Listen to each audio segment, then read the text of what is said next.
Students, we have studied in our previous lectures that interest on drawing is to be calculated as per the provisions of the partnership deed. And if there is no partnership deed, interest on drawings will not be allowed to partners. ठीक है, ये हम लोग पहले से पढ़ चुके हैं कि इंटरेस्ट ऑन ड्राइंग्स जो है वो पार्टनरशिप डीड के हिसाब से हम लोग चार्ज करेंगे पार्टनर्स। और अगर पार्टनरशिप डीड में ऐसा कुछ मेंशन नहीं है तो हम इंटरेस्ट ऑन ड्राइंग्स चार्ज नहीं करेंगे। ठीक है, नाउ द क्वेश्चन अराइजेस कि how to calculate interest on drawings. बड़ा क्वेश्चन ये है कि इंटरेस्ट ऑन ड्राइंग्स को कैलकुलेट कैसे किया जाए। ठीक है, why? Because the drawings is made by the partners according to their own convenience. ठीक है, सम पार्टनर्स में withdraw on regular basis per month, some partners may withdraw on quarterly basis, some partners may withdraw equal amount, some partners may withdraw unequal amount, the time period may be equal, the time period may be unequal. So there are various cases where partners can withdraw. There are various circumstances under which partners can withdraw the drawings as per their own convenience. कहने का मतलब ये है कि partners जो drawings कर रहे हैं बिजनेस से वो अपने हिसाब से करेंगे। कोई पार्टनर चाहे तो हर महीने विड्रॉ कर सकता है, कोई पार्टनर चाहे तो क्वार्टरली विड्रॉ कर सकता है। If the partner is withdrawing the amount from the business on the monthly basis, again there are various possibilities. कौन कौन सी पॉसिबिलिटीज हो सकती हैं? A partner may withdraw the amount in the beginning of every month, a partner may withdraw the amount in the mid of every month, a partner may withdraw the amount at the end of every month. Half yearly भी withdraw कर सकता है, quarterly भी withdraw कर सकता है। तो बहुत सारे सर्कमस्टांसेस है, बहुत सारी पॉसिबिलिटीज है ड्राइंग्स में, जिसमें कि पार्टनर जो अपने हिसाब से ड्राइंग्स को अपने बिजनेस से दे सकता है और उस पर इंटरेस्ट चार्ज करना है। तो सब चूंकि अलग अलग है, इसीलिए इंटरेस्ट का कैलकुलेशन भी उनके टाइम पीरियड के हिसाब से होगा। व्हाई?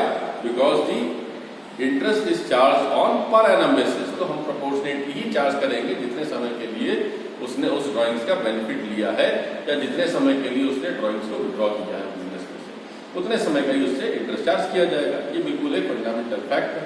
ठीक है, तो इसीलिए हमारे पास क्या पॉसिबिलिटीज है देखिए। तो हम पहली पॉसिबिलिटी लेते हैं, when the amount is equal, the period is uniform and the drawings are made for the full year. कहने का मतलब क्या है कि मान लीजिए ए, बी और सी तीन पार्टनर्स हैं। ठीक है, ए हर महीने जो है वो 10,000 रुपए या 5,000 रुपए विड्रॉ कर रहा, हर महीने विड्रॉ कर रहा, तो क्या हुआ? Amount is equal. ठीक है, पीरियड इज यूनिफॉर्म, क्या? मंथली विड्रॉइंग से every month A is withdrawing. ठीक है, and for the entire year he continues to withdraw in that manner only.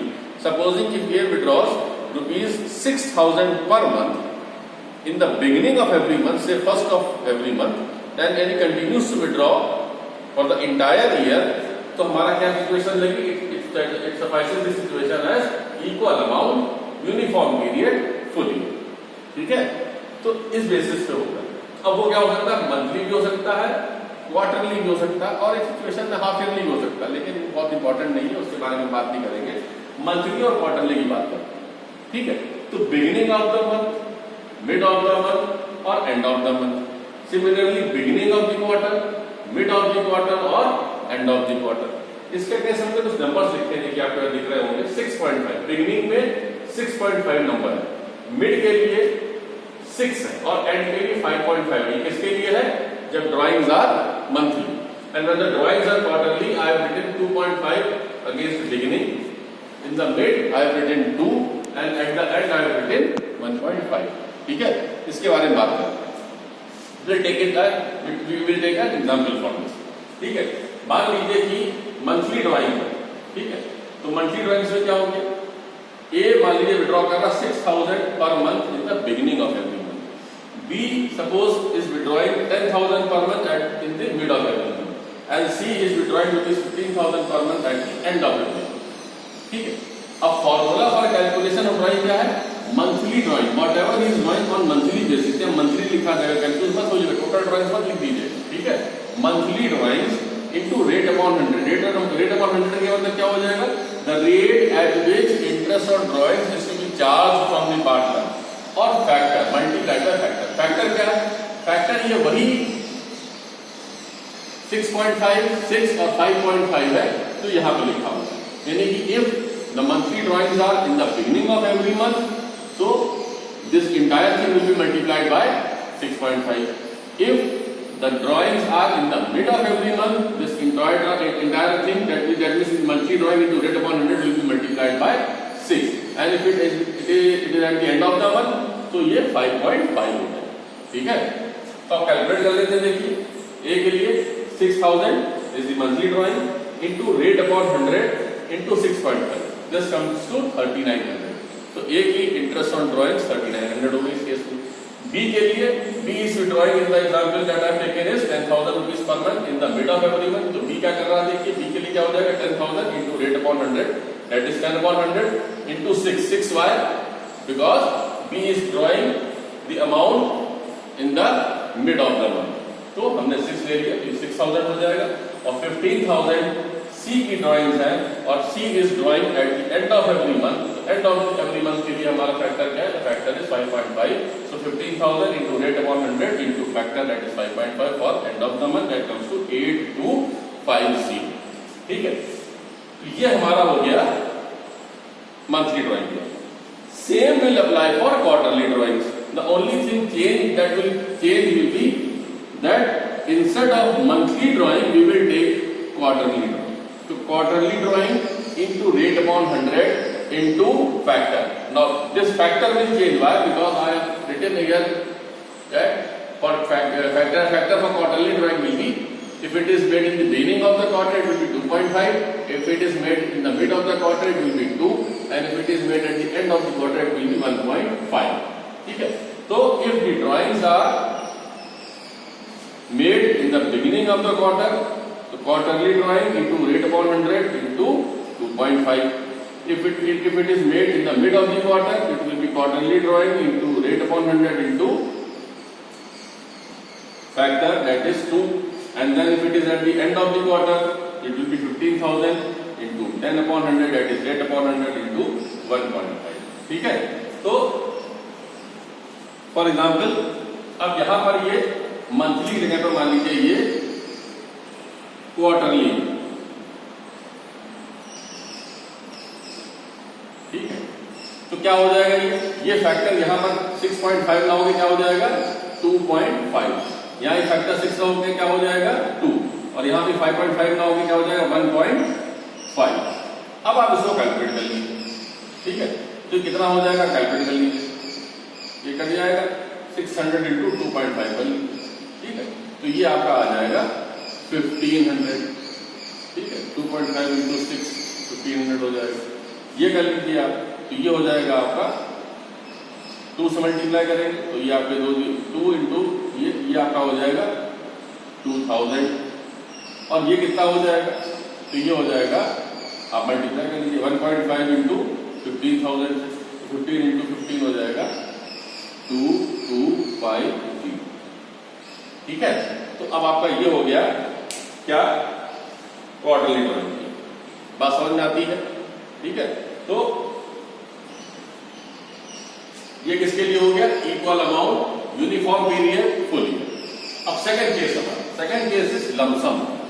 Lump sum drawing से क्या मतलब हुआ, लमसम ड्राइंग का मतलब हुआ कि आपको total amount of drawing is given in the question कि A has withdrawn for the entire financial year ₹1,50,000 या B has withdrawn for the entire financial year ₹2 lakh, ऐसा करके दे रखा है। ठीक है, उसमें एक चीज आपको ध्यान देनी बहुत इंपॉर्टेंट कि उसमें रेट ऑफ इंटरेस्ट जो है वो पर एनम बेसिस पे दे रखा है या नहीं दे रखा।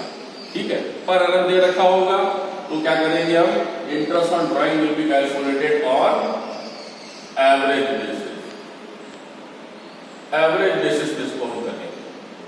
ठीक है, और अगर आपको पर एनम नहीं दे रखा है, if the rate of interest is not given on per annum basis, तो हम स्ट्रेट अवे जो रेट दे रखा है उसी से निकाल देंगे। एग्जाम्पल के तौर पर मान लीजिए ए है, ठीक है, ए 1,50,000 विड्रॉ करता फॉर द एंटायर पीरियड और इंटरेस्ट ऑन ड्राइंग्स इसका है एट द रेट ऑफ 10% पर एनम। तो इसका कितना हो जाएगा, इसका हो जाएगा 1,50,000 इंटू 10/100 और इंटू अपॉन 12। इसको हमने एवरेज रेट से निकाला, तो कितना हो जाएगा, ये हो जाएगा 7,500। कैलकुलेट कर लेते हैं इसको, 6 × 2 = 7,500 हो गया आपका ये इनकम। ठीक है, और इम्पोर्टेंट बात क्या है, इम्पोर्टेंट बात ये है कि यहाँ पर इंटरेस्ट और ड्राइंग्स का रेट क्या है, पर एनम बेसिस पे। ठीक है, अब मान लेते हैं हम कि बी विड्रॉ कर रहा है 2 lakh rupees, 2 lakh rupees withdraw कर, और इसका इंटरेस्ट ऑन ड्राइंग्स का रेट जो है वो दे रखा है 10%, बस इसके आगे कुछ नहीं दे रखा। तो हम क्या करेंगे, तब हम इंटरेस्ट ऑन ड्राइंग्स कैसे निकालेंगे, हम निकालेंगे 2 लाख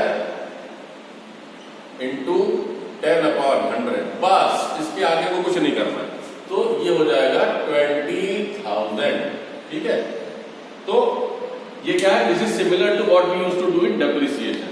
डेप्रिसिएशन में क्या करते थे हम लोग, if the rate of depreciation was on the basis of per annum, तो used to calculate the depreciation for proportionate period, otherwise the entire amount of depreciation was charge, the depreciation was charge for the entire year, जब अगर हमको per annum नहीं दे रखा हो। ठीक है, तो ये हो गया आपका लमसम बेसिस पे यहां पर आया। ठीक, अब एक बात और इंपॉर्टेंट है यहां पर, इक्वल अमाउंट यूनिफॉर्म पीरियड और part of the year, equal amount uniform period part of the year, माने कि ए ने 6 ही महीने के लिए विड्रॉ किया, या 9 मंथ्स का ही फाइनेंशियल ईयर था, बिजनेस लोन स्टार्ट किया, मान लीजिए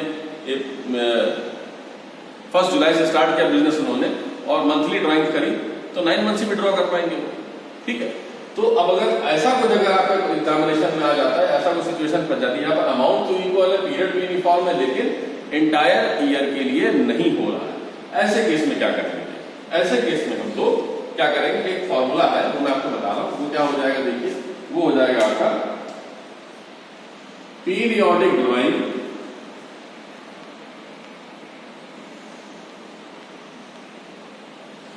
इनटू रेट अपॉन 100। ठीक है, ये थर्ड केस हम लोग कर रहे हैं यहाँ पर, periodic drawing into rate upon 100 into time period upon 12 into number of drawing upon 2। ध्यान देने वाली बात क्या है, अगर बिगिनिंग है तो +1 कर देना है, मिड है तो 0, और एंड है तो -1 कर देना। ठीक है, एक बार हम लोग आपको छोटे से एग्जाम्पल से बात समझते हैं, हम लोग सब लोग मिलकर क्या करना है। देखिए, अब जैसे मान लीजिए हमने यहाँ पे एग्जाम्पल लिया कि supposing A is withdrawing ₹6,000 in the beginning of every period, in the beginning of every month. ठीक है, फॉर द एंटायर ईयर।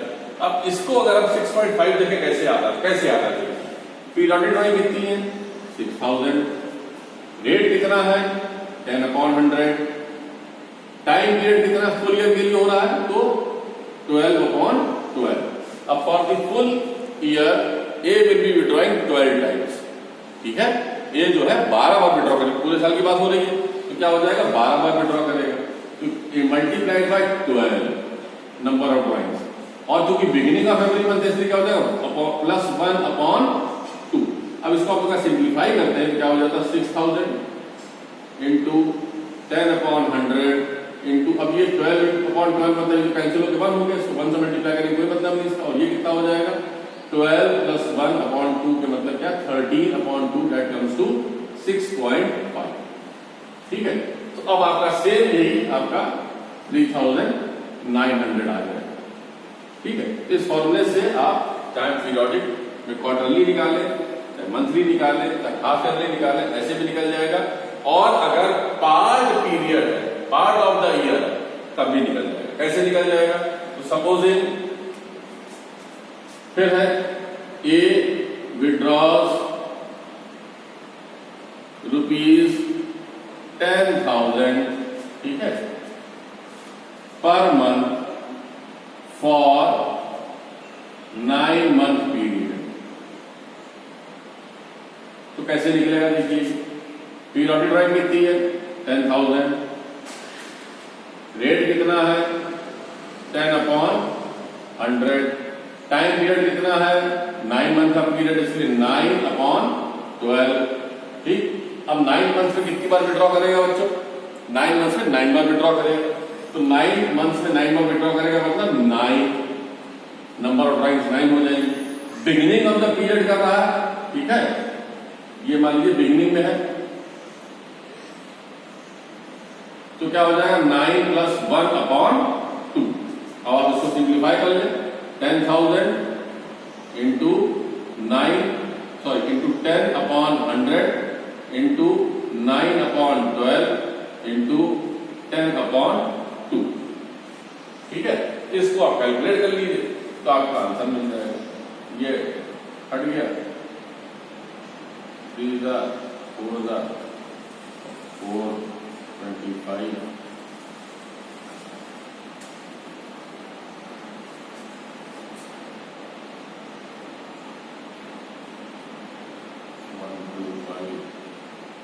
375। ठीक है, तो ये आपका आ जाएगा इंटरेस्ट ऑन ड्राइंग। ठीक, आप कैलकुलेट कर लेंगे तो यही आपका अमाउंट आ जाएगा 10,000 का 375। ठीक, तो अब आपका ही बन गया पीरियोडिक ड्राइंग जब कब है, equal amount uniform period part of the. ठीक, अब आपके दिमाग में क्वेश्चन ऐसा आ सकता है कि भाई ये तो हम मंथली विड्रॉ कर रहे हैं तब ऐसा हो रहा है, क्वार्टरली विड्रॉ कर रहे हैं या 9 मंथ में रेगुलरली विड्रॉ कर रहे हैं, लेकिन क्या होता हो जब ये अमाउंट भी अनइक्वल हो, पीरियड भी यूनिफॉर्म ना हो? ठीक है, तब क्या करेंगे? पीरियड भी यूनिफॉर्म नहीं है और अमाउंट भी इक्वल नहीं है, तो एक एग्जाम्पल लेते हैं और उसके लिए क्या है, उसके लिए हमारे पास है क्या, प्रोडक्ट मेथड। ठीक है, प्रोडक्ट मेथड। तो प्रोडक्ट मेथड कैसे लगाएंगे? तो देखिए भाई,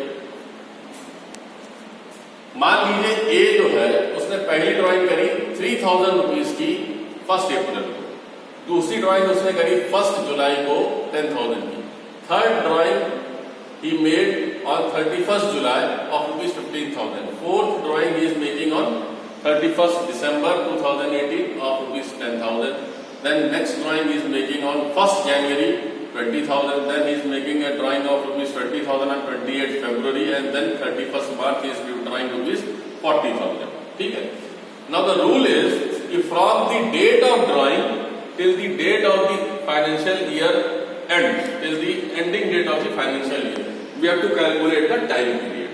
तो देखिए, इसने पहली विड्रॉइंग करी क्या, 1 अप्रैल को, तो from 1 April we will calculate the time period till the closing of the financial year, that is 31st March 2019. तो क्या हो जाएगा, देखिए 12 मंथ्स हो जाएंगे, तुमने 12 लिख लिया। Similarly if he is withdrawing on 1st July तो 9 मंथ्स हो रहे तो 9 लिख लिया। Then again he is withdrawing on 31st July तो it is coming to 8 months, on 8 months लिख लिया। 31st December 3 months, 1st January के मतलब जनवरी फरवरी मार्च, फिर 3 ही महीने हो तो फिर 3 महीने लिख लिए। 28 फरवरी यानी कि फरवरी खत्म हो जाएगा, सिर्फ मार्च ही बचा है तो मार्च लिख लिए, और 31st मार्च को कुछ नहीं क्योंकि शायद लास्ट डेट है इसीलिए 0 लिख लिए। अब हम इसको मल्टीप्लाई करेंगे, तो इससे drawing multiplied by time period, तो हमने मल्टीप्लाई किया 36,000, 10,000 into 9 90,000, 15,000 into 8 1,20,000, 10,000 into 3 30,000, 20,000 into 3 50,000, 20,000 into 1 20,000 and 40,000 into 0 add किया 3,56,000। ठीक है, ये आपका आया क्या, सम ऑफ प्रोडक्ट। ड्राइंग्स क्या हो जाएगी और इंटरेस्ट ऑन ड्राइंग्स का जो आपका जो रेट है वो 12% पर है। तो फॉर्मूला क्या है इसका फॉर्मूला है इंटरेस्ट ऑन ड्राइंग्स का sum of product into rate upon 100